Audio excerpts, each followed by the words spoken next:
सभी को मेरा नमस्कार। मेरी आवाज़ आ रही है? बिल्कुल। क्या अब तक मेरी आवाज़ पहुँच रही है? हाँ, आवाज आ रही है।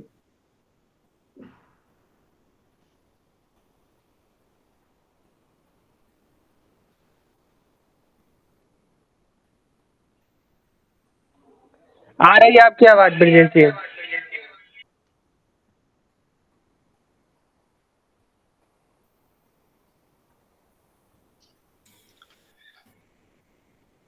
हिंदी विभाग हैदराबाद विश्वविद्यालय की इस ऑनलाइन व्याख्यानमाला की इस 11वीं कड़ी में आप सबका हार्दिक स्वागत है।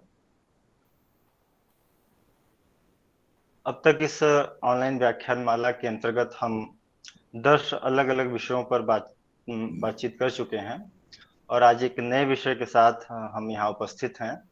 आज के इस व्याख्यान का विषय है रघुवीर सहाय का रचना संसार और इस विषय पर बातचीत के लिए हमारे बीच उपस्थित हैं आदरणीय डॉक्टर अभय कुमार ठाकुर जी बतौर मुख्य वक्ता। मैं सर के स्वागत के लिए हिंदी विभाग के अध्यक्ष आदरणीय प्रोफेसर गजेंद्र पाठक सर को आमंत्रित करूंगा वो सर के स्वागत के लिए आए। आदरणीय पाठक सर। धन्यवाद। सर नमस्कार सर। मैं हिंदी विभाग की तरफ से श्री अभय ठाकुर जी का हार्दिक स्वागत कर रहा हूं और मैं उस दिन को याद कर रहा हूं आज जिस दिन रघुवीर सहाय का निधन हुआ था। 30 दिसंबर 1990 को हम लोग एक ही साथ थे, एक ही कमरे में हम लोग रहते थे, मैं और अभय जी मुखर्जी नगर में। और टाइम्स ऑफ इंडिया में जो खबर छपी उसको हमने एक साथ पढ़ा था। रघुवीर सहाय की वह कविता भी हमने अभय जी से ही सुनी उसी दिन, जिस कविता ने जीवन और किताब के बीच जो संशय था मेरे मन में कि जीवन और किताब के बीच भी कोई संबंध होता है या हो सकता है, अभय जी ने जो कविता सुनाई रघुवीर सहाय की, वह कविता मुझे आज भी लगभग याद है। किताब पढ़कर रोना,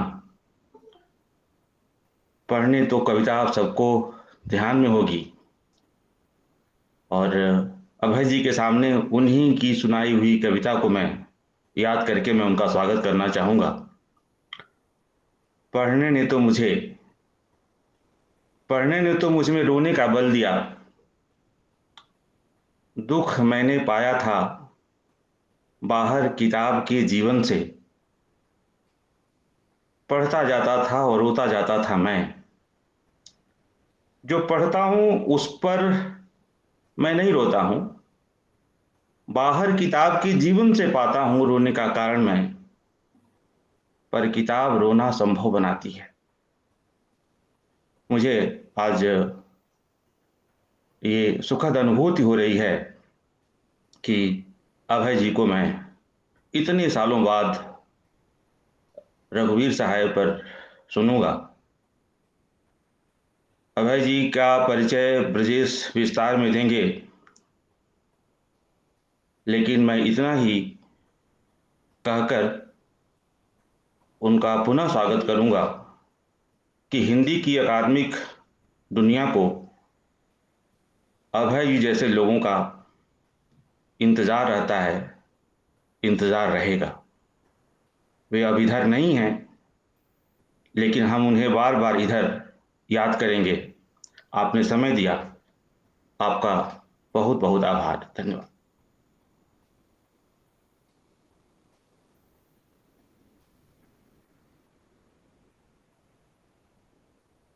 धन्यवाद सर।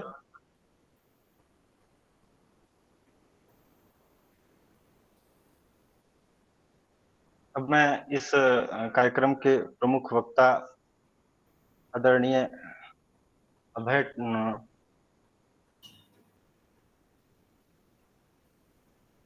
इस कार्यक्रम के प्रमुख वक्ता आदरणीय अभय ठाकुर जी को आमंत्रित करूं, इससे पहले मैं आपका एक संक्षिप्त परिचय आप सबके समक्ष उपस्थित करना चाहूंगा। आप का जन्म 4 फरवरी 1972 को बिहार के बेगूसराय में हुआ है। आप दिल्ली विश्वविद्यालय से स्नातक, परास्नातक, एमफिल और पीएचडी की शिक्षा हिंदी साहित्य में आपने पूरी की है। तत्पश्चात आप प्रतिष्ठित भारतीय राजस्व सेवा के लिए चयनित हुए तथा असिस्टेंट कमिश्नर आयकर विभाग के रूप में अपनी सेवा प्रारंभ की। वर्तमान में आप बनारस हिंदू विश्वविद्यालय में बतौर वित्त अधिकारी कार्यरत हैं। आपने विभिन्न राष्ट्रीय और अंतर्राष्ट्रीय कार्यशालाओं में प्रमुखता से भाग लिया है। इसके अतिरिक्त आप समय-समय पर आयोजित विभिन्न सेमिनारों, बौद्धिक गोष्ठियों में व्याख्यान देते रहे हैं और आपके कई लेख भी प्रकाशित हैं। आपके लेखकीय योगदान की बात करें तो आपने एक महत्वपूर्ण पुस्तक रघुवीर सहाय और प्रतिरोध की संस्कृति, जो वाणी प्रकाशन से प्रकाशित है, 2014 में आई थी। और आपकी अभी हाल ही में प्रकाशित एक दूसरी पुस्तक स्त्रियों का अमृत महोत्सव कब होगा, एक अभी हाल ही में आई है। आपको कई महत्वपूर्ण सम्मान और पुरस्कार भी प्राप्त हैं। आप स्नातक, परास्नातक और एमफिल की परीक्षाओं के दौरान लगातार दिल्ली विश्वविद्यालय के टॉपर रहे हैं, जिसके लिए आपको दिल्ली विश्वविद्यालय के प्रतिष्ठित professor Savitri Sinha memorial gold medal सहित कई अन्य पुरस्कार भी प्राप्त हैं। आपको all India youth speech contest में डिक्टेंशन पुरस्कार भी से नवाजा जा चुका है। इसके अतिरिक्त आप विभिन्न संस्थाओं के क्रियान्वयन समिति के अध्यक्ष भी रहे हैं। अब मैं और आपका और अधिक समय न लेते हुए आप सबका मैं आज के मुख्य वक्ता आदरणीय डॉक्टर अभय ठाकुर सर को से निवेदन करूंगा कि वे हम सब श्रोताओं को संबोधित करें। आदरणीय। धन्यवाद। सबको आवाज आ रही है मेरी ठीक से? जी सर। मैं प्रोफेसर गजेंद्र पाठक जी और हिंदी विभाग हैदराबाद विश्वविद्यालय से जुड़े हुए सभी अध्यापक और छात्र छात्राओं का शुक्रिया अदा करता हूं कि आज उन्होंने लंबे वक्त के बाद एक नए जनरेशन के साथ जुड़ने का मौका दिया है। साहित्य का विद्यार्थी होने के नाते ये मेरे लिए वैसी ही खुशी देती है जैसे एक परदेसी को घर वापस लौटने पर होती है। हालांकि आजकल घर लौटना भी पीड़ादायक होने लगा है। आप सब लोगों से गुजारिश है कि खुद स्वस्थ रहें, अपने परिवार पे ध्यान दें, परिवार का भरोसा बनाए रखें। एक संकटकालीन समय से हम लोग गुजर रहे हैं, लेकिन मानवता अनेक संकटकालीन समय से गुजर के आगे निकली है और अभी भी निकलेगी, ऐसा मेरा पूरा विश्वास है। इस संक्षिप्त भूमिका के साथ लौटकर आते हैं रघुवीर सहाय के रचना संसार में।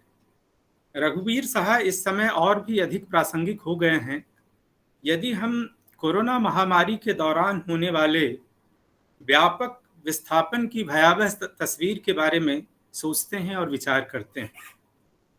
हम लोगों की जनरेशन ने अपने ज़माने में कम से कम इस तरह का विस्थापन के दर्द को नहीं देखा, जहां महानगरों और बहुत बड़े बड़े शहरों से लोग अनवरत गांवों की ओर पलायन कर रहे थे।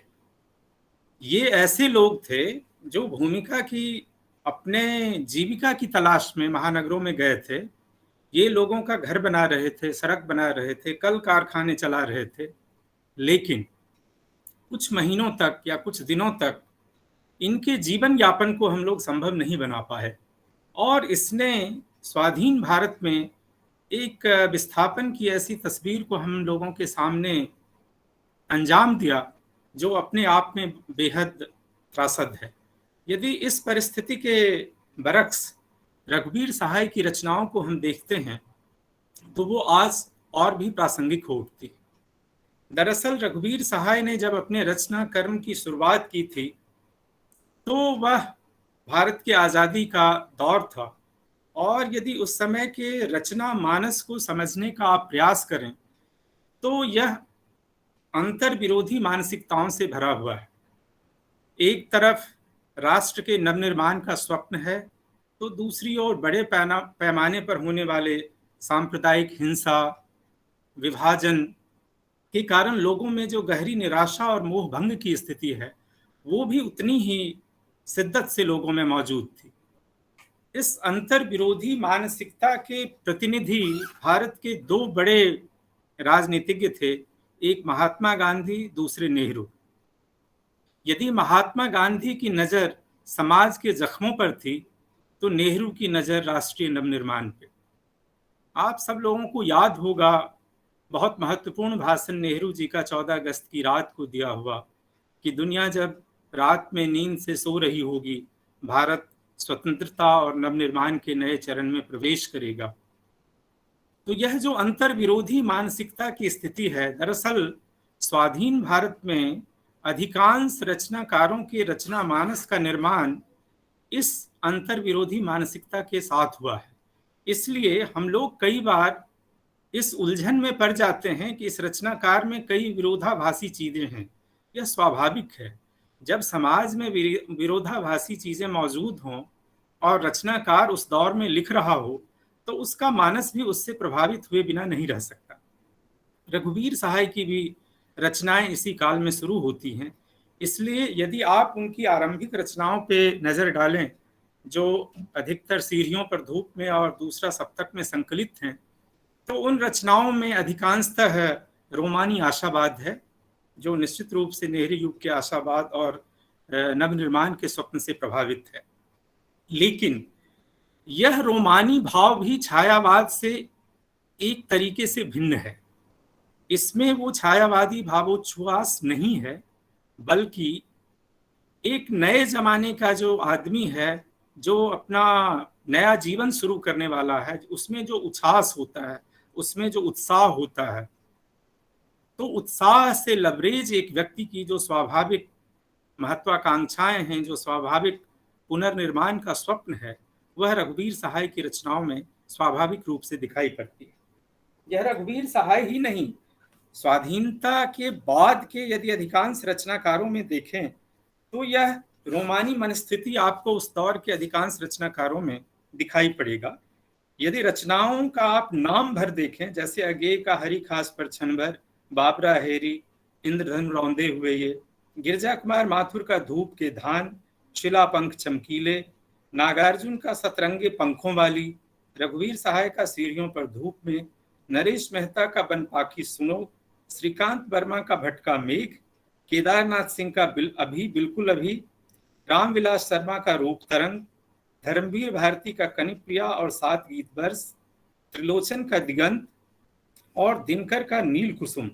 तो आपको अधिकांश रचनाओं में यह जो रोमानी भाव है, वह स्वाभाविक तौर पे बार बार दिखाई देगा। रघुवीर सहाय की रचनाओं की शुरुआत भी यहीं से होती है। जैसे उनकी एक बहुत प्रसिद्ध कविता है, दूसरा सप्तक में संकलित है, पहला पानी। इसमें वो कहते हैं, खुलकर बरसा पहला पानी, इन धुले धुले बिरबों के नीचे से होकर, वह चली गांव की गैल गैल, कच्ची मिट्टी की सुघर गेहुई दीवारें, मन ही मन भींगी, छवनी छप्पर नत सिर धारण करते जल, लंबे लंबे जनपथ पर रहकल की टेढ़ी मेढ़ी लीकें, घुलती जाती, फिर मिट्टी में जीवन की आशा जागी है, गलते हैं दकियानूसी मिट्टी के ढेले। तो यह जो जीवन की आशा और दकियानूसी को पूरी तरह से दरकिनार कर एक नए समाज और राष्ट्र के नवनिर्माण का स्वप्न है, वह स्वाधीनता के बाद के अधिकांश रचनाकारों में दिखाई देता है और रघुवीर सहाय की आरंभिक रचनाओं में भी यह है। दिल्ली मेरा प्रदेश नाम की भूमिका में रघुवीर सहाय स्वयं स्वीकार करते हैं कि मेरे जैसे कई लेखकों के लिए जो आज़ादी के वर्ष 1947 में लिखना शुरू कर चुके थे, उसके बाद के करीब 10 वर्ष एक तरह से उत्साह के वर्ष थे।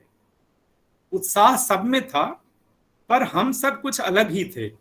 हम लोग राष्ट्र के नाम पर स्थापित किए जाने वाले हर किस्म के दकियानूसीपन की आलोचना बिना किसी भय के कर सकते थे। हमें अस्पष्ट ही सही विश्वास था कि राष्ट्र को हम ही बना रहे हैं। हमसे पिछली पीढ़ी के लोग तो केवल काल क्रम के संयोग से अधिकारी स्थानों पर हैं, उनकी सृजन शक्ति क्षय हो रही है और वे एक नए राष्ट्र की रचना का संकल्प सिर्फ दोहरा रहे हैं। हम इसके विपरीत प्रयोग कर रहे हैं, दुनिया को और अपने देश को समझ रहे हैं और नई प्रतीतियां और संवेदनाएं विकसित कर रहे हैं जो आगे रचनात्मक शक्तियों के काम आएंगी। तो आपने देखा कि रघुवीर सहाय कैसे एक नई आशा और नवनिर्माण के स्वप्न के साथ अपनी रचनाओं की शुरुआत करते हैं, लेकिन यदि उनकी आरंभिक रचनाओं में भी देखें तो यह रोमानी भाव बिल्कुल एकहरा नहीं है, बल्कि उस समय में भी वो समाज की असंगतियों से बेखबर नहीं थे। और जैसा फैज ने भारतीय स्वाधीनता को दागदार उजाला की संज्ञा दी, वैसे रघुवीर सहाय को भी पता था कि भारतीय समाज की असंगति क्या है, और उस दौर में भी वो लगातार उस असंगति की भी बात करते।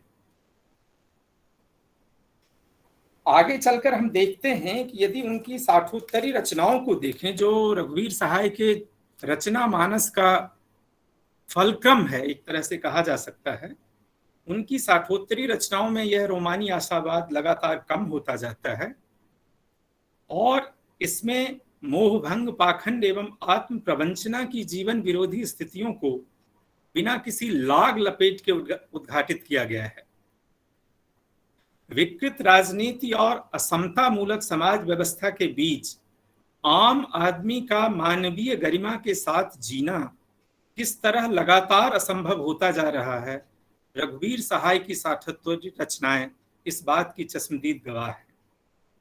वो अपनी रचनाओं में मनुष्य विरोधी स्थिति की लगातार पहचान करती चलती हैं, लेकिन इन तमाम विकृति, मोहभंग, पाखंड और आत्म प्रवंचना के अनवरत उद्घाटन के बावजूद रघुवीर सहाय की रचनाएं इनका वकालत नहीं करती हैं। इसलिए हमें एक बात समझनी होगी कि रघुवीर सहाय की रचनाएं कवितावादियों की तरह पराजय और निराशा की स्थितियों को महिमा मंडन करने में विश्वास नहीं रखती हैं। वे इन स्थितियों को संपूर्ण बेबाकी से उद्घाटन करने के बावजूद उसे मनुष्य की अनिवार्य नियति के रूप में स्वीकार नहीं करती हैं और उसे बदलने का आह्वान करती हैं। जैसे रघुवीर सहाय की एक प्रसिद्ध कविता है, कुछ होगा अगर मैं बोलूंगा, न टूटे तिलिस्म सत्ता का, मेरे भीतर का कायर टूटेगा, इसलिए मेरे मन टूट, झूठ मूठ मत ऊब, झूठ मूठ मत रूठ। क्योंकि ये जो टूटना है यह नई संभावनाओं को जन्म देना है। इसलिए रघुवीर सहाय का मानना है कि समाज में जितनी भी असंगति हो, जितनी भी गहरी निराशा हो, उस निराशा को स्वीकार करने के बावजूद उसे बदलने का साहस हमेशा जनमानस के भीतर होना चाहिए। और रघुवीर सहाय की रचनाएं इस मायने में लगातार एक सार्थक हस्तक्षेप है सामाजिक जीवन में, और उसकी जो विषमता है, उसकी जो विकृति है, उसके खिलाफ हस्तक्षेप करने में। दूसरी तरफ आप देखेंगे कि उनका जो रचना संसार है उसमें लगातार आम आदमी कैसे हाशिए पर चला जाता है, इसकी एक जीवंत तस्वीर बेबाकी से खींची गई है। और जैसे हम लोगों में से अब अधिकांश ने कोरोना काल में इस आम आदमी के संत्रास और उसके दर्द को महसूस किया है, तो वो समझ सकते हैं कि रघुवीर सहाय की रचनाएं इस दौर में कितनी प्रासंगिक है। उनकी एक महत्वपूर्ण कविता है, मेरा प्रतिनिधि। उसमें वो कहते हैं, 20 वर्ष खो गए भर में उपदेश में, एक पूरी पीढ़ी पली पुसी क्लेश में, बेगानी हो गई अपने ही देश में, वह अपने बचपन की आज़ादी छीन कर लाऊंगा। तो ये जो अपने ही देश में बेगानी हो जाने वाली जनता का दर्द है, यह रघुवीर सहाय की रचनाओं का केंद्रीय सरोकार है। इसी तरह से एक अन्य बहुत प्रसिद्ध कविता है अधिनायक, आप लोगों ने पढ़ी होगी, जिसमें वह कहते हैं कि राष्ट्र गीत में भला कौन वह भारत भाग्य विधाता है, हटा सुथन्ना पहने जिसका गुनहर चरना गाता है। पूरब पश्चिम से आते हैं नंगे बूचे नरकंकाल, सिंहासन पर बैठा उनको तमगे कौन लगाता है, कौन कौन वह जनगण मन वह अधिनायक वह महाबली, डरा हुआ मन बेमन जिसका बाजा रोज बजाता है। तो अपने ही देश में जो बेगानी हो जाने की आम भारतीय मानस की पीड़ा है, इसको रघुवीर सहाय ने बहुत ही बेबाकी के साथ अभिव्यक्त किया है।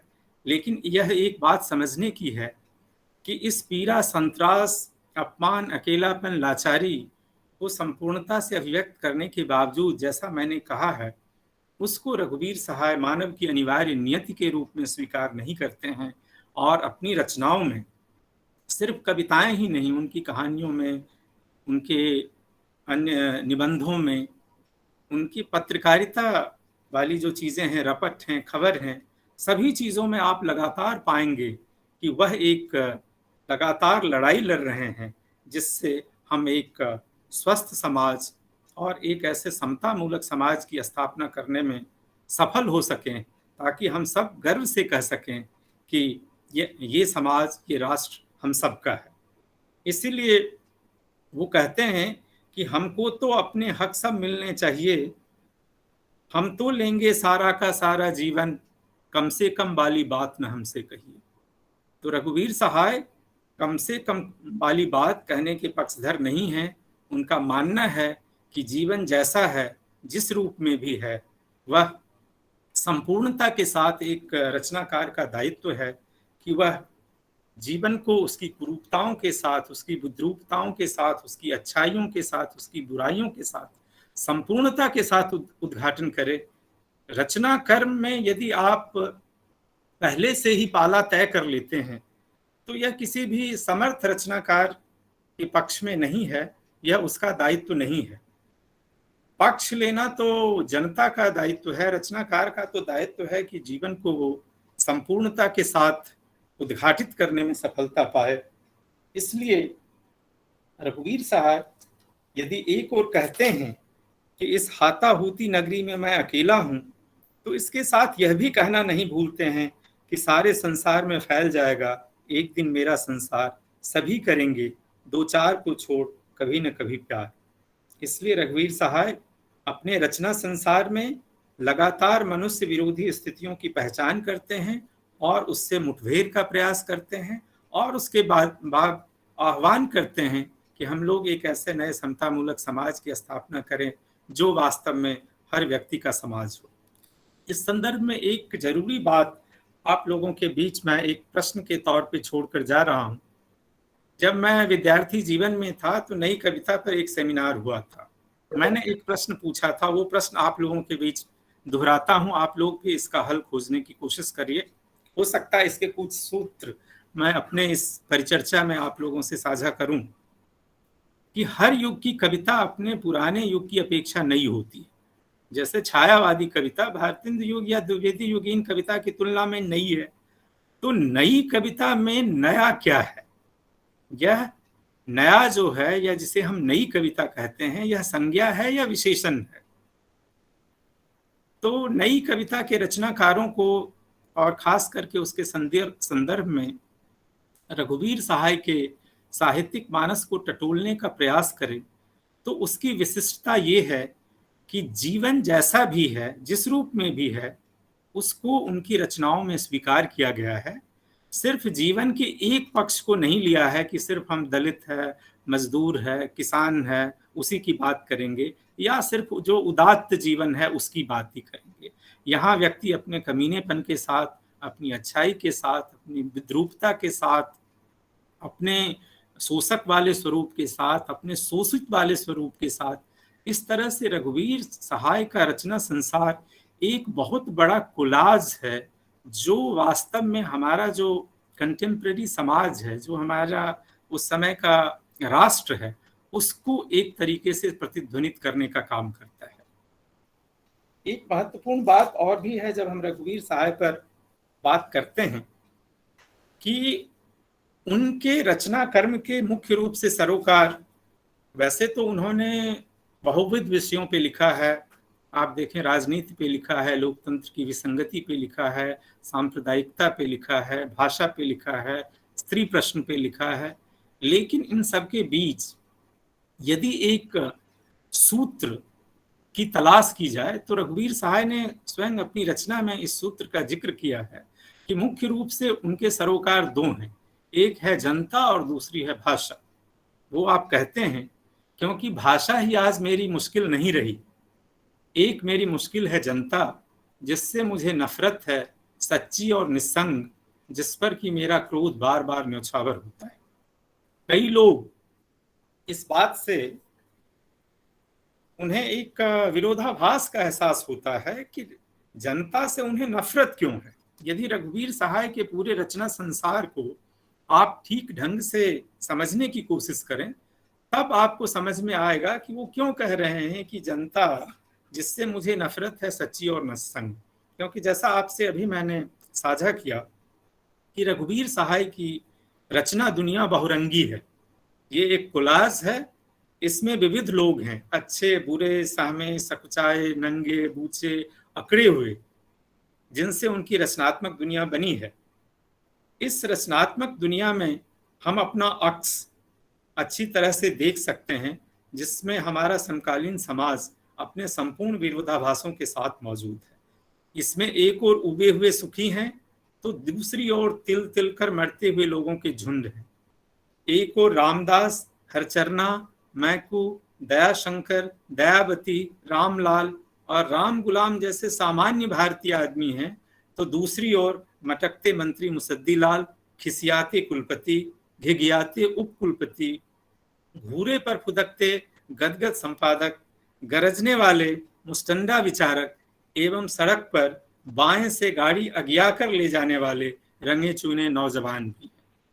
तो यहाँ एक बहुत बड़ा वर्ग ऐसा है जी, खास करके मुक्तिबोध ने जिसे बुद्धिजीवी वर्ग कहा है, और वो कैसे एक अभिजात्य वर्ग के साथ नाभिनाल बद्ध होकर के जो एक वंचित समाज है उसके खिलाफ षड्यंत्र करते हैं, उसका पर्दाफाश रघुवीर सहाय ने भी अपना रचना संसार में किया है। और जो ये एक बहुत बड़ा वर्ग है जिसका हमने जिक्र किया, जिसमें वो मटकते मंत्री मुसद्दीलाल से लेकर के वो संपादक हैं और अनर्गल प्रलाप करने वाला बुद्धिजीवी वर्ग है, दरअसल जब हम उस जनता की बात करते हैं तो उनके लिए रघुवीर सहाय की ये बात समझ में आती है, जिससे मुझे नफरत है सच्ची और निस्संग। तो ये जब आप रघुवीर सहाय की पूरी दुनिया को समझने का प्रयास करेंगे तो आपको लगेगा कि उनमें, उनकी रचनाओं में एक तरह की लगातार बेचैनी है, और इसलिए रघुवीर सहाय की रचनाएं एक तरह से फिनिश्ड वर्क नहीं है, बल्कि उसे हम कह सकते हैं कि वह एक वर्क इन प्रोग्रेस है, या ये लगातार बनता हुआ एक अनवरत चलने वाला क्रियाकलाप है जो समय के साथ लगातार संवाद करता है, और इसलिए वो कभी न खत्म होने वाली प्रक्रिया है। इसलिए रघुवीर सहाय के शब्दों में कहना चाहें तो कह सकते हैं कि अपनी ही एक मूर्ति बनाता हूं और ढाता हूं, और आप कहते हैं कि रचना की है। दरअसल रघुवीर सहाय का संपूर्ण रचना कर्म अपने समय और समाज के साथ लगातार संवाद है।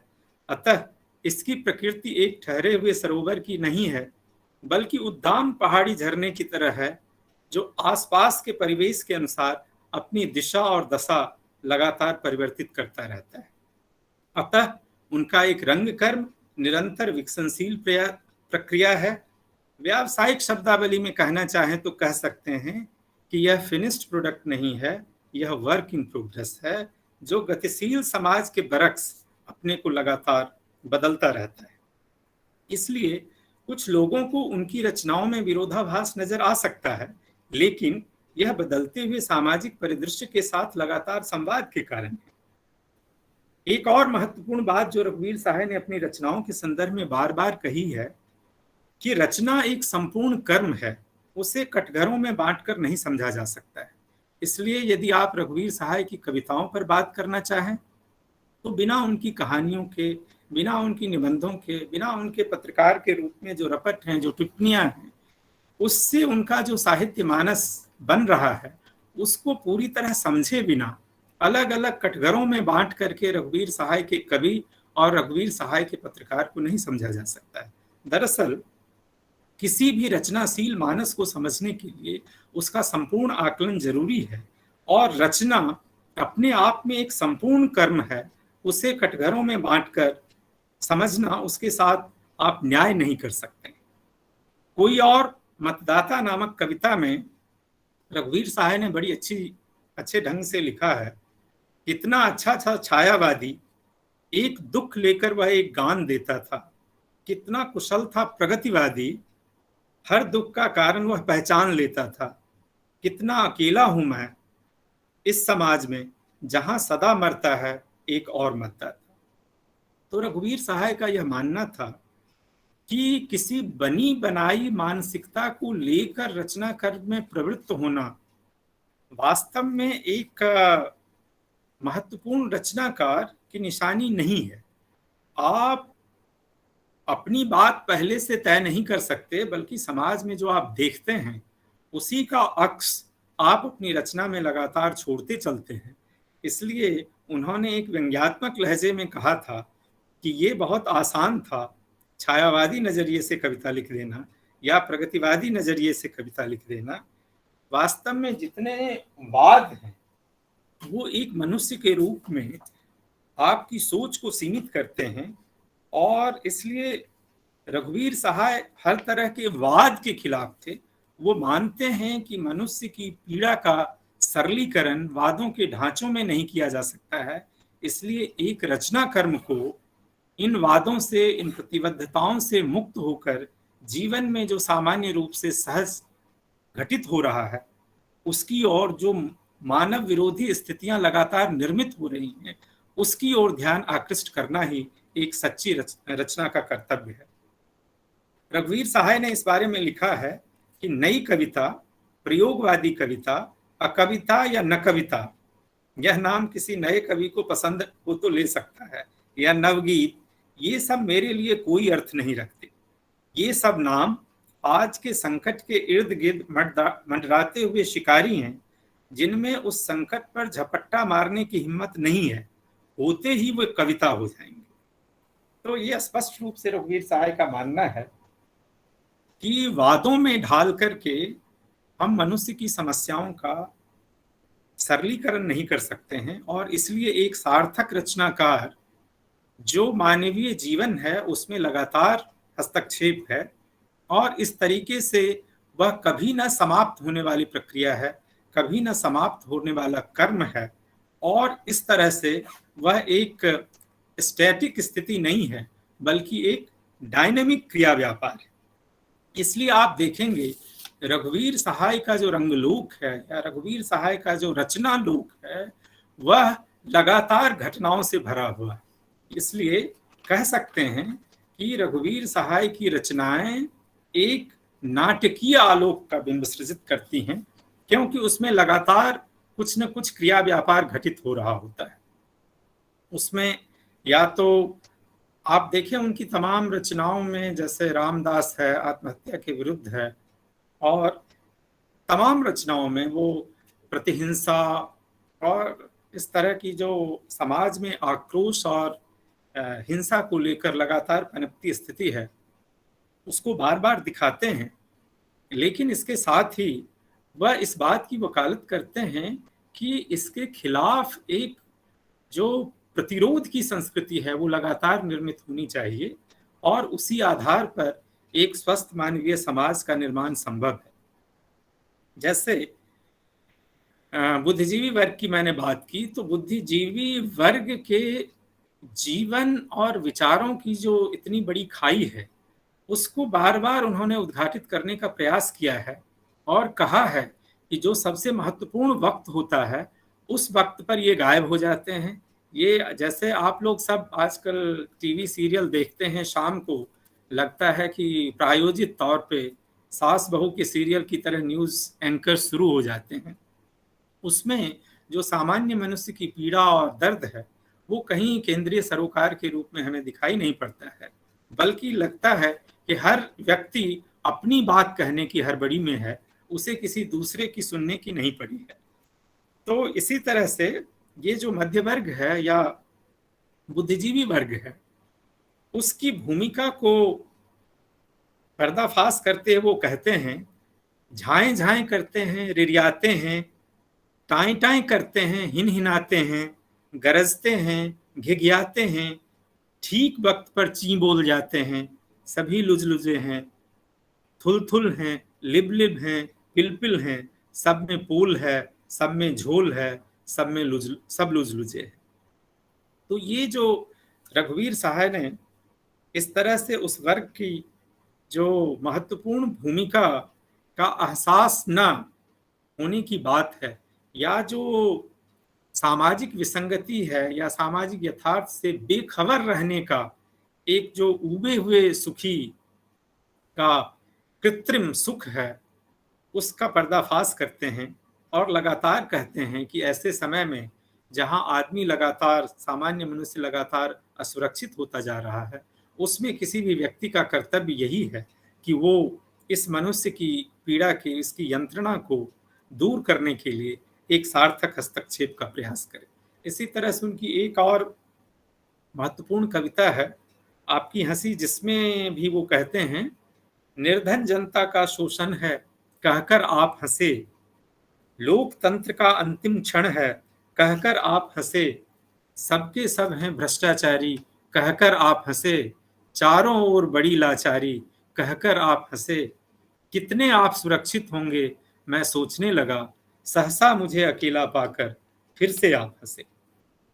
तो ये जो एक वर्ग है जो सिर्फ अपने स्वार्थों और निहितार्थों की पूर्ति के लिए अपने उपक्रम में लगातार लगा रहता है, और पूरे राष्ट्र और समाज की जो प्रमुख समस्याएं हैं उसका सरलीकरण करके वो अपने कर्तव्यों की इतिश्री समझता है, ऐसे वर्ग के लिए रघुवीर सहाय की यह कविता अपने आप में बहुत बड़ी टिप्पणी है कि वो सब कुछ, सबका एक सामान्य सरलीकरण करके कि अरे हर तरफ बड़ी लाचारी है, हर तरफ भ्रष्टाचार है, क्योंकि ये कह देने से अपने आप को एक बड़ी सहूलियत मिल जाती है कि इसके बाद तो कहीं कुछ करने से होगा ही नहीं, तो इसलिए मनुष्य के कर्मों की कोई सार्थकता नहीं रह जाती। रघुवीर सहाय दरअसल इस सरलीकरण के और इस तरह की समझौतेवादी संस्कृति के पूरी तरह खिलाफ हैं, और वो चाहते हैं कि वास्तव में सार्थक रचना का हस्तक्षेप तो वही है जो सामान्य मनुष्य के दर्द, पीड़ा और यंत्रणा को सही तरीके से लोगों के बीच पहुंचाए, ताकि खबर का विषय वह व्यक्ति हो जो वो खबर का विषय है, न सिर्फ वो हो जिसने उस खबर को रचा है। तो इस तरह से आप देखेंगे कि रघुवीर सहाय ने लोकतंत्र की विसंगति और उस विसंगति के बीच में एक सामान्य मनुष्य का लगातार अकेले हो जाने की नियति को बहुत ही सार्थक तरीके से गढ़ा है, जिसे हम आज के समय में और भी शिद्दत के साथ महसूस कर सकते हैं।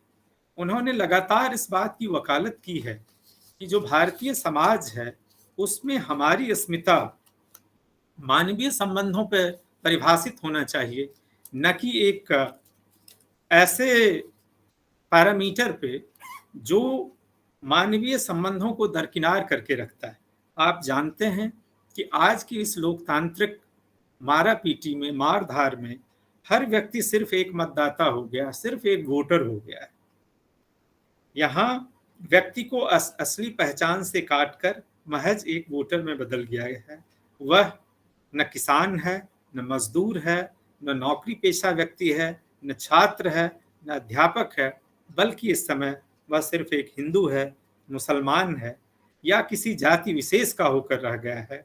ऐसे में रघुवीर सहाय की कविता इस स्थिति का विरोध करते हुए लिखती है। एक स्वाधीन व्यक्ति नामक एक कविता है जिसमें रघुवीर सहाय लिखते हैं कि बनिया बनिया रहे, बामन बामन और कायत कायत रहे, पर जब कविता लिखे तो आधुनिक हो जाए, खीसे बादें जब कहो गा दें।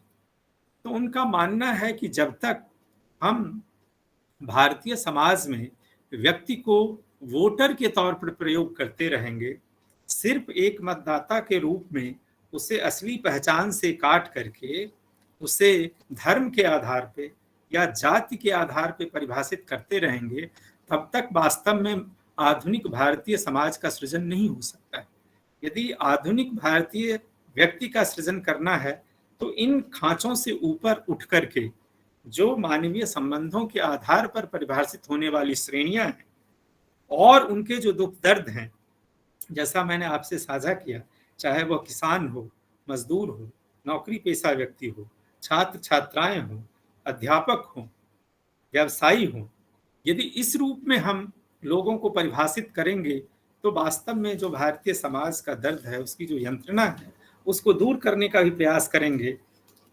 नहीं तो वही होगा जो अब तक भारतीय लोकतंत्र एक विसंगत समाज की रचना करता आया है, और रघुवीर सहाय की रचनाएं लगातार इस स्थिति से मुठभेड़ करने का प्रयास करती रही। एक और महत्वपूर्ण बात जो उनकी रचनाओं में है कि उन्होंने न केवल अपनी रचनाओं में बल्कि अपनी पत्रकारिता में भी ये जो सामान्य मनुष्य की पक्षधरता है, इसको लगातार केंद्र में रखा है।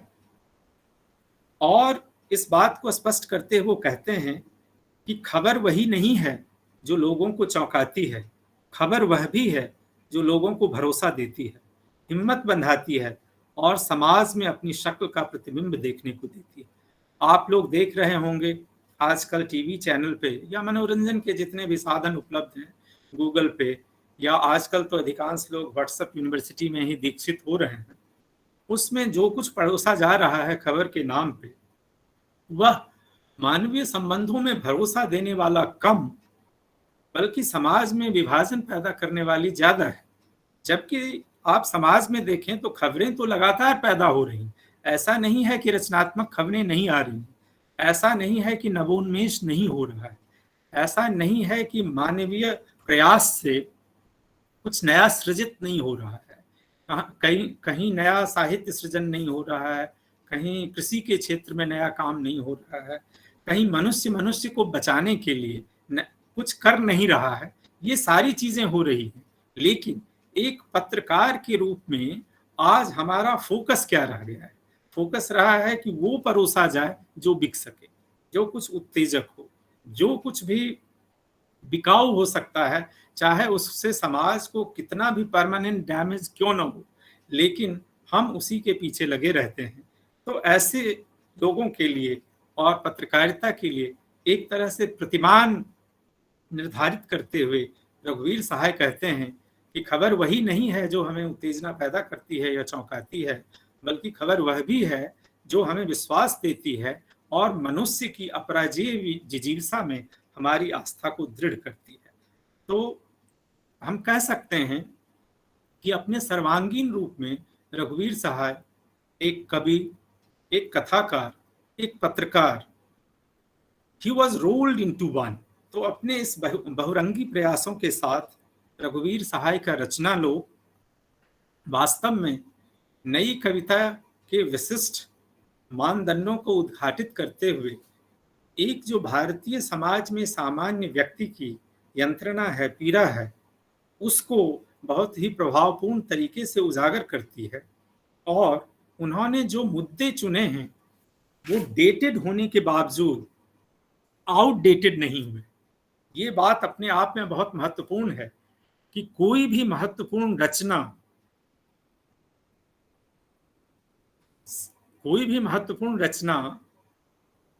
कालजीवी हुए बगैर कालजयी नहीं हो सकती।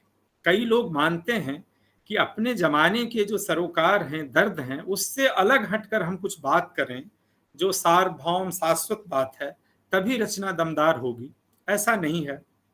रघुवीर सहाय का भी ये मानना है और मेरा भी मानना है कि किसी भी महत्वपूर्ण रचना में अपने समय के स्पंदनों की अनुगूंज अवश्य सुनाई पड़नी चाहिए, तभी वह रचना वास्तव में प्राणवान होगी। इसका सबसे बड़ा उदाहरण लोकवादी तुलसीदास हैं कि राजाश्रय प्राप्त करने के बाद भी उन्होंने मुगल साम्राज्य की महानताओं का गान नहीं किया है। आपने देखा होगा इस रूप में इतिहासकार और साहित्यकार का ट्रीटमेंट अपने अपने विषय को लेकर अलग होता है, और एक सच्चा साहित्यकार वही है जो अपने समाज की वास्तविकताओं को, यथार्थ को, उसके दर्द को प्रभावशाली तरीके से व्यक्त कर सके। मुगल कालीन ऐश्वर्य और वैभव की बात करने की जगह तुलसीदास बात करते हैं खेती न किसान को, भिखारी को न भीख बली, वणिक को वनिज न चाकर को चाकरी, जीविका विहीन लोग सिद्धिमान सोच बस, कहें एक एकंस हो कहाँ जाए का करे। ये हर युग में वास्तव में रचनाकार का सबसे महत्वपूर्ण दायित्व है। और इसी मामले में यद्यपि तोल्स्ताय अभिजाति वर्ग से संबंध रखते थे, लेकिन जो रचना उन्होंने लिखी है आप उसका ट्रीटमेंट देखिए, उनमें उनका पक्ष जो है वो अभिजाति वर्ग के साथ नहीं है। तो अंततः यही मायने रखती है कि कोई भी व्यक्ति लोकल हुए बगैर इंटरनेशनल नहीं हो सकती, कोई भी रचना डेटेड हुए बगैर कालजीवी नहीं हो सकती है। इसलिए रचना का पहले कालजयी होना महत्वपूर्ण है, कालजीवी होना महत्वपूर्ण है, तभी वह कालजयी हो सकती है। और इस प्रसंग में रघुवीर सहाय की हर रचना, चाहे वह कविता हो या पत्रकारिता में लिखे उनके लेख हैं, निश्चित रूप से उसमें उनके समय की स्पंदनों की गूंज बहुत स्पष्ट सुनाई पड़ती है।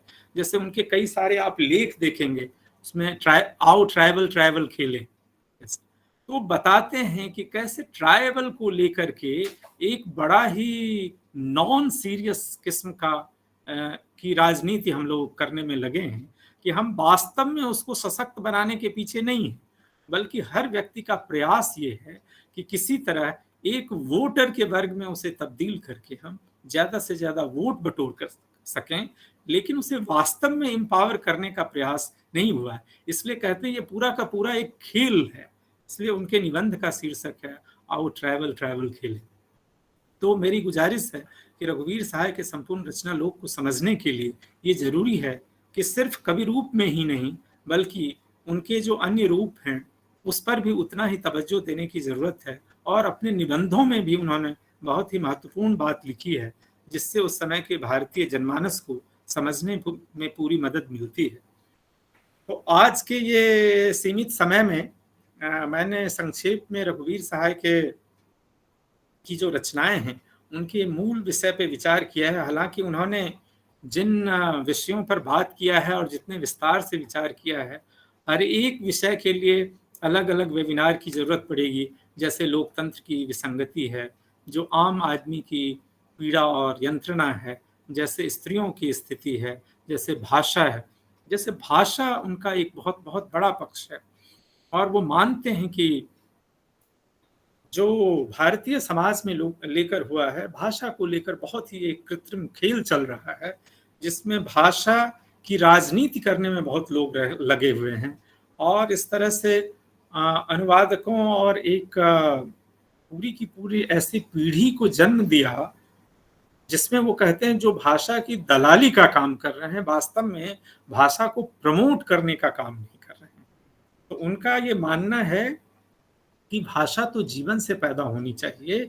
इसलिए जैसे डॉक्टर लोहिया का भी ये मानना था कि कई लोग ये कहते हैं कि पहले भाषा बन जाए फिर हम लिखना शुरू करेंगे। उन्होंने कहा ये एक वैज्ञानिक सोच है, ऐसा कभी होता नहीं है। लिखने के क्रम में भाषा के निर्माण होता है। तो एक भाषा शास्त्री, एक शिक्षक, एक छात्र भाषा का जितना निर्माण करता है उतना ही एक आम आदमी करता है, उतना ही कोर्ट कचहरी में काम करने वाले लोग करते हैं, उतने ही सिनेमा में, मनोरंजन जगत में काम करने वाले लोग करते हैं। इसलिए भाषा का निर्माण एक स्वाभाविक प्रक्रिया है। ऐसा कभी नहीं होता है कि भाषा निर्माण होने के बाद आप साहित्य रचना शुरू करते हैं।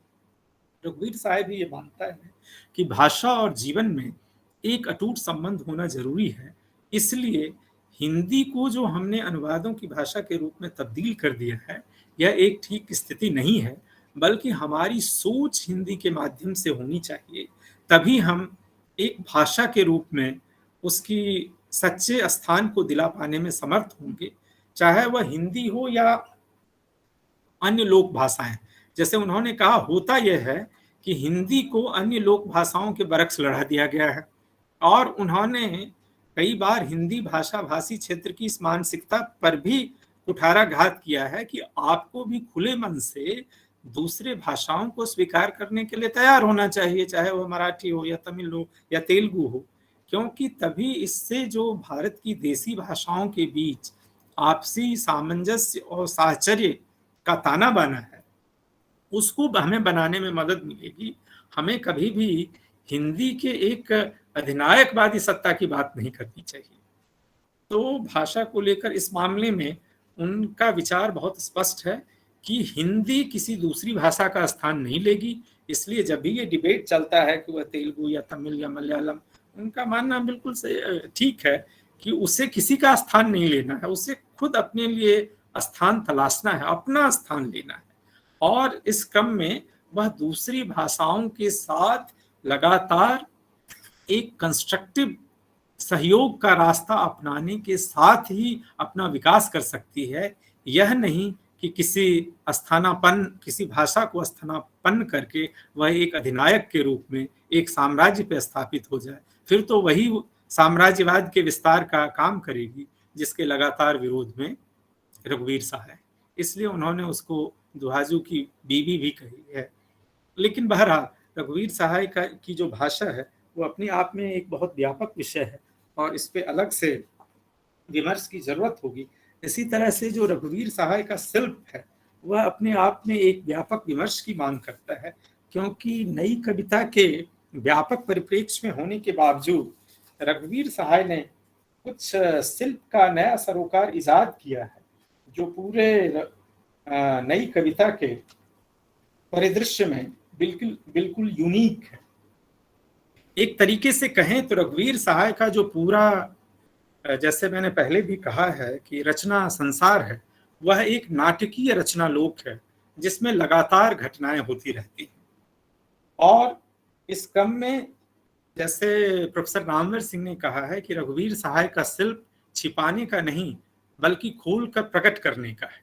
तो कई बार ये कहा गया है, जैसे भारतीय काव्य शास्त्र में इस बात पर बहुत तरजीह दी जाती है कि व्यंजना शक्ति की मतलब आप समझने का, अर्थ लगाने का प्रयास करें कि इसमें क्या कहा गया होगा।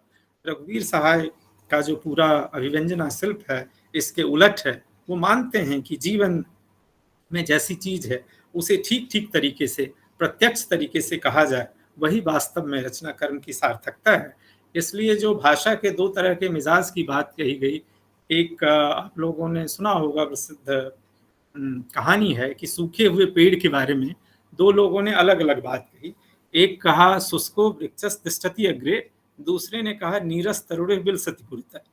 तो जो पारंपरिक आलोचना है वो मानती है कि जो नीरस तरुणे विलसति पुरतः यही वास्तव में कविता है। लेकिन मुझे लगता है कि आधुनिक काव्य शास्त्र, या हम कहना चाहें तो आधुनिक रचना शास्त्र के हिसाब से, तो जो शुष्को वृक्षस् तिष्ठति अग्रे सीधी सीधे बात सही तरीके से कह रहा है, मुझे लगता है कि यह भाषा कहीं ज्यादा प्रत्यक्ष और मुकम्मल है, जो सरोकारों को सीधे तौर पे हमारे बीच संप्रेषित करने में सफल रहती है। मेरे ख्याल से रघुवीर सहाय की भाषा की मिजाज बहुत कुछ ऐसा है जो सीधे तौर पे और विस्तार से कहने के समर्थक है। दूसरी बात यह है कि उनकी कविता में एक जबरदस्त नाटकीय रंगालोक है और ये उन्होंने विष सदृशता से पैदा किया है, जिसे हम कहते हैं जुक्सटापोज करते हैं दो विपरीत संसार को लेकर के। जैसे उनकी कविता में एक तरफ बहुत ही सामान्य और निर्बल लोग हैं, जिसमें हरचरना है, रामदास है, मैकू है, राम गुलाम है, ये सारे लोग हैं। दूसरी तरह तमाम प्रभु वर्ग के लोग हैं, जिसमें तमाम मुस्टंडा विचारक है, मुसद्दी लाल हैं, गिगियाते हुए कुलपति हैं, खिसियाते हुए लोग हैं, पत्रकार हैं, संपादक हैं, बुद्धिजीवी वर्ग हैं। तो ये दो अलग अलग दुनिया, इस दो सामाजिक संसार को उन्होंने एक दूसरे के विरुद्ध अपनी रचनाओं में रख दिया है और इस जक्सटापोज के द्वारा उन्होंने एक ऐसे नाटकीयता की सृष्टि की है जो वास्तव में नई कविता में और खास करके आधुनिक कविता में अपने आप में एक अनुपम सिद्धि है। एक और महत्वपूर्ण बात जो उनके शिल्प को लेकर नजर आती है कि हंसी को एक रचनात्मक उपकरण के रूप में रघुवीर सहाय ने बहुत अद्भुत तरीके से प्रयोग किया है। आप उनकी रचनाओं को यदि देखें तो सैकड़ों से ज्यादा हंसी के अलग अलग शेड्स आपको उनमें दिखाई देंगे और इसके माध्यम से वो एक बिल्कुल नए तरह की जीवन स्थितियों को प्रकट करते हैं। जैसे जो हे करता है, हा करता है, एक खुशामदी संस्कृति को आपके साथ हे करता हुआ, तो उसी में जैसे एक बेचारगी की हंसी है, एक जो है वो शोषक वर्ग की हंसी है, एक जो है शोषित वर्ग की हंसी है, एक जो व्यक्ति है जो किसी के दुख में, पीड़ा में उसके मजा लेने की प्रवृत्ति होती है, उस वर्ग की हंसी है।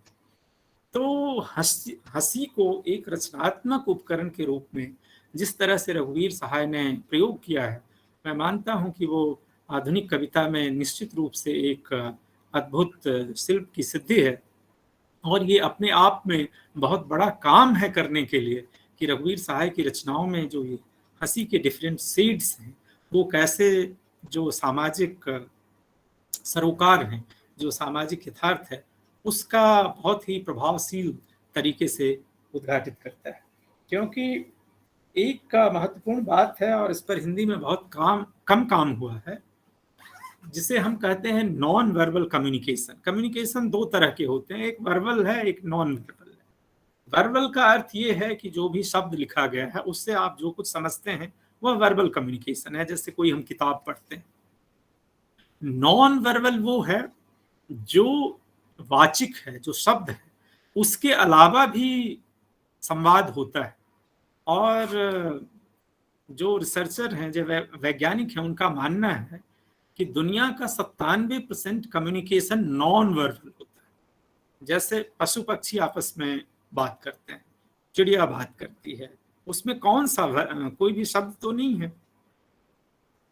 वैसे ही आप देखें नाटकों में कई बार जो क्रिया व्यापार है, व्यक्ति उद्युग्नता से टहलता है, या जैसे उसका फेशियल एक्सप्रेशन, इसमें कोई शब्द नहीं, लेकिन ऐसा नहीं कि उसमें कम्युनिकेशन नहीं, कई बार वो ज्यादा इफेक्टिव कम्युनिकेशन होता है। तो नॉन वर्बल कम्युनिकेशन के जो कई सीड्स हैं, उसको भी रघुवीर सहाय ने बहुत बखूबी प्रयोग किया है। ये जो भाषेतर संप्रेषण को के अनेक रूप हैं, उसको खास करके हंसी के बिंबों के माध्यम से या ध्वनि बिंबों के माध्यम से उन्होंने कविता में उससे एक नए तरीके की प्रभावान्विति उत्पन्न किया है, और इस पर विस्तार से काम किए जाने की जरूरत है। जैसा मैंने कहा कि रघुवीर सहाय के हर विषय पर एक नए सेमिनार, एक नए वाद विवाद का आयोजन किया जा सकता है, एक विमर्श गोष्ठी का आयोजन किया जा सकता है। लेकिन बहुत मैंने संक्षेप में कोशिश की कि आप लोगों के बीच जो रघुवीर सहाय को लेकर मेरी सोच है, और खास करके जो वर्तमान सामाजिक परिप्रेक्ष्य है, उसमें रघुवीर सहाय आज भी कितने प्रासंगिक हैं, क्योंकि जिन मुद्दों को उन्होंने उठाया है वो आज भी उतने ही प्रासंगिक हैं। क्यों कई बार कोरोना महामारी के संदर्भ में जब हम सामान्य मनुष्य की बेबसी और पीड़ा को देखते हैं, तो लगता है कि आज कहीं वो ज्यादा प्रासंगिक हो उठे। क्योंकि देखिए, ये सारे जो प्रवासी लोग थे वो पलायन कर रहे थे उन शहरों से, उन महानगरों से जो सेंटर ऑफ इकोनॉमिक ग्रोथ कहे जाते हैं, वहां से वो अपने गांव की ओर लौट रहे थे।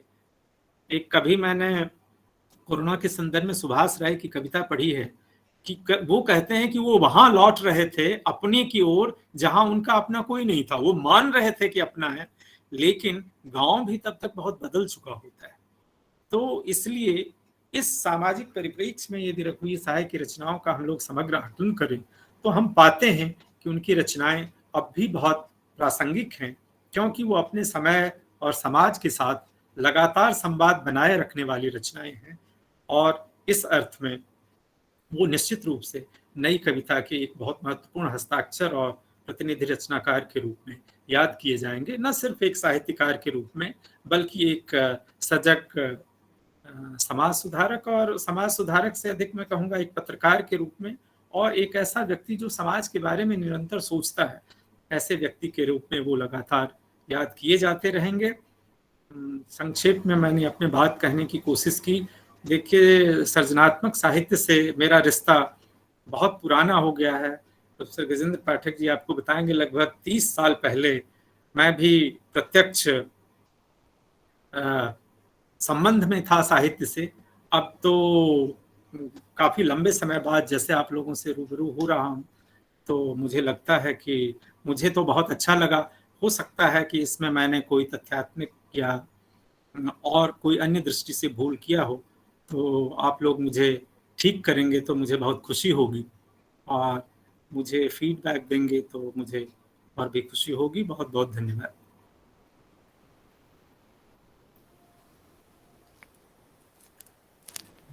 बहुत बहुत धन्यवाद और आभार सर इस सार्थक और एक अत्यंत महत्वपूर्ण व्याख्यान के लिए।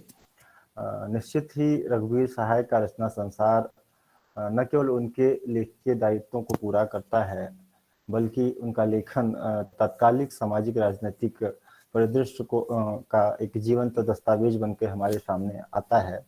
और जैसा कि आपने कहा, जो आज के परिदृश्य में उतना ही प्रासंगिक जितना तब था।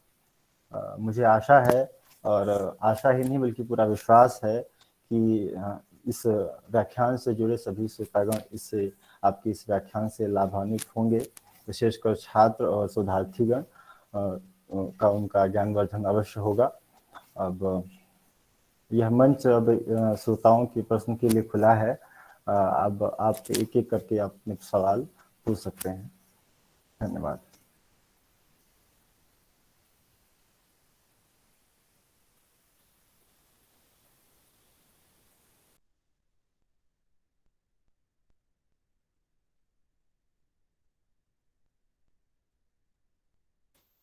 किसी की कोई प्रश्न हो तो आप सबसे पूछ सकते हैं।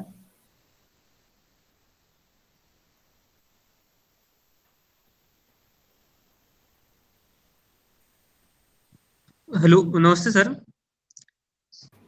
सर, समकालीन सामाजिक और राजनीतिक परिदृश्य में रघुवीर सहाय होना कैसे संभव है, जब अभी राष्ट्रगीत पे उन्होंने उनकी जो रचना है गीता को पढ़ने को लेकर, और आज के समय में हम देखते हैं कि कोई सी एक ऐसी बात जिसका सरोकार धर्म से हो, जहाँ राष्ट्र की थोड़ी सी कटु आलोचना हो, विभिन्न समुदाय, राजनीतिक संगठन, विभिन्न व्यक्ति पर्सनल रूप से हमले करना शुरू कर देते हैं लोगों को। तो सर, इस पे कुछ अपनी बात आप रघुवीर सहाय के हवाले से, क्योंकि वो पत्रकार भी थे, समाज सुधारक भी थे, वो साहित्यकार थे, तो उनके हवाले से सर कुछ बात इस पे।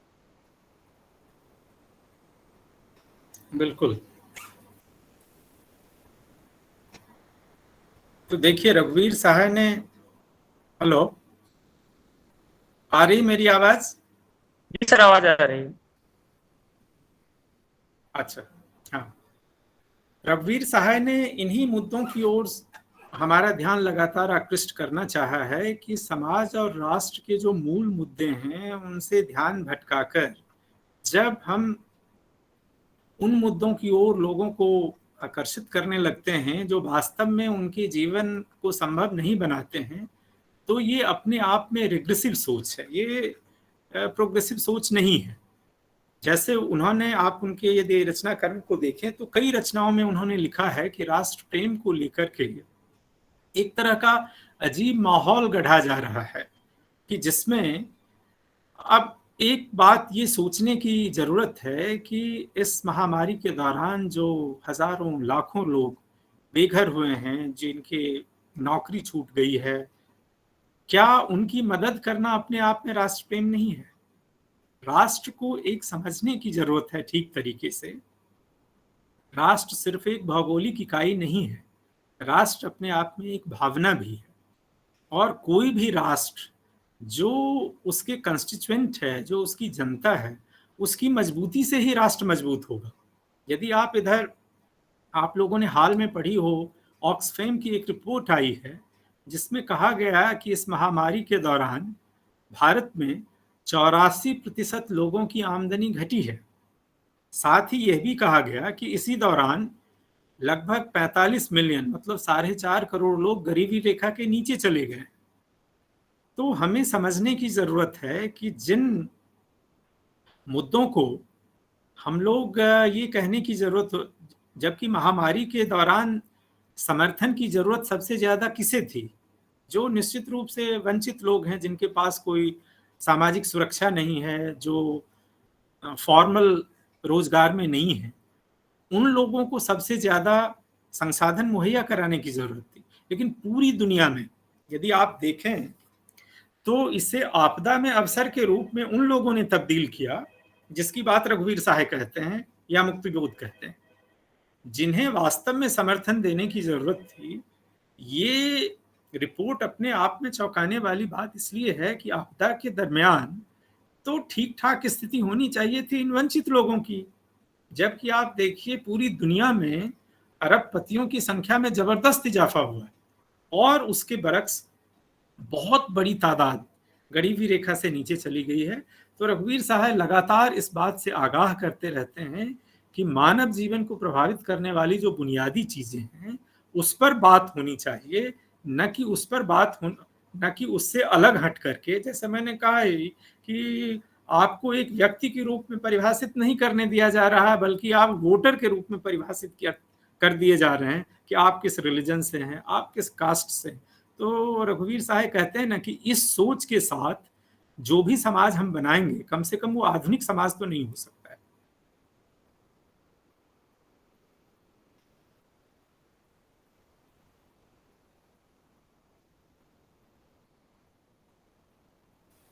और किसी को कोई प्रश्न हो तो पूछ सकते हैं।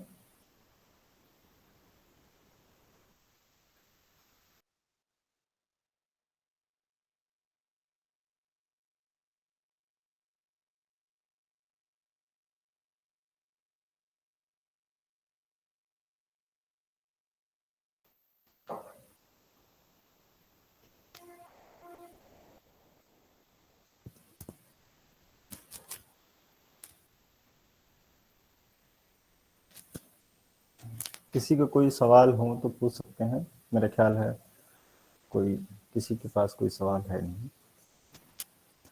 बहुत बहुत धन्यवाद सर, आपका एक व्याख्यान बहुत सुंदर रहा।